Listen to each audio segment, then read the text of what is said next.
the Bhagavad Gita, introduction and the gist of the Bhagavad Gita. The Bhagavad Gita is one of the greatest books of knowledge and wisdom regarding human life ever written. It is a myth that Gita is meant only for those who opt for sannyas. It would be wrong to infer that reading or study of the book takes you away from life.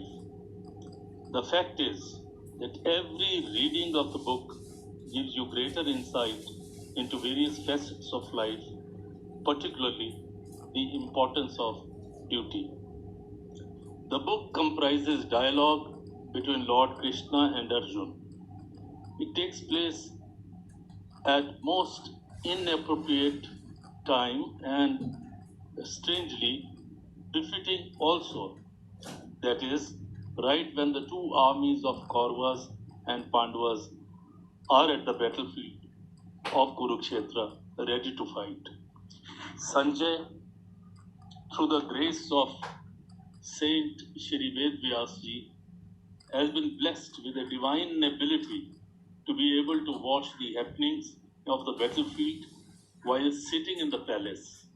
He relates these events to his blind master, King Dhritarashtra. The prime subject of the Bhagavad Gita emphasizes the need for all human beings to perform their duty.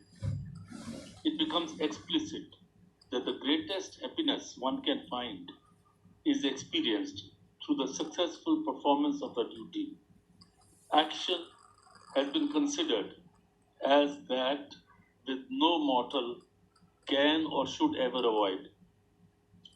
Those who out of laziness or sheer habitual procrastination get into vicious cycle of physical inaction are the worst sufferers. They may not be physically carrying out any work, but their mind continues to do so. The mind, when a person is awake, cannot be idle. In fact, it doesn't remain idle even when a person is sleepy, though he may not be aware of it. It keeps on thinking, working on one matter or the other. The more you shirk your work and remain idle, the more mind gets restive. The heightened activity does not bring any benefit, but only adds to the confusion of the mind and inertia to the body. Such a person's mind tends to breed the various negative emotions, fear, jealousy, greed, etc. The list goes on. Undoubtedly, these base emotions bring misery and sufferance to the bearer. It is only by the successful performance of your duty that brings you real happiness and peace. Your duty may vary from large, extremely important missions to simple, mundane, or unenviable tasks. All duties must be performed with the same diligence. Thus, whilst a ruler or an administrator carries on his assigned duty to the best of his ability, the menial worker also must put up his very best into the work as well. The dialogue between Arjuna and Lord Krishna is ostensibly all about the necessity of the battle. However, while explaining the importance of this battle, Lord Krishna goes on to expound the principles that classify all human desires, emotions, and actions. The underlying thought regarding life that establishes itself is that the soul of an individual is neither born nor it ever dies. It emanates from the eternal Almighty, goes through various cycles, and through good deeds returns to its origin. It becomes one with the everlasting, omnipresent Lord, the Almighty.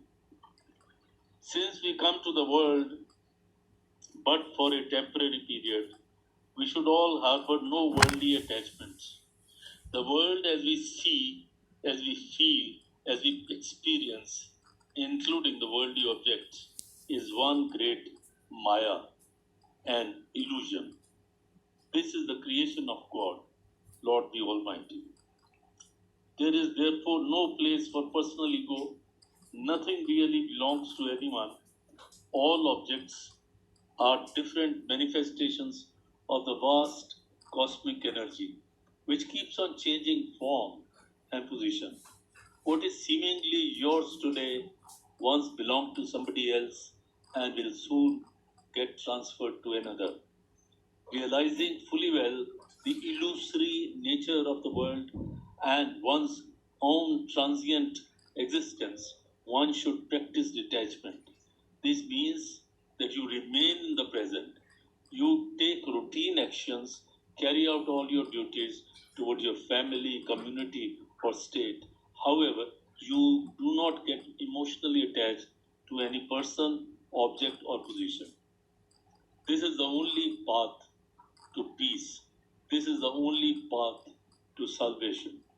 This is indeed the best way to live life in its full significance.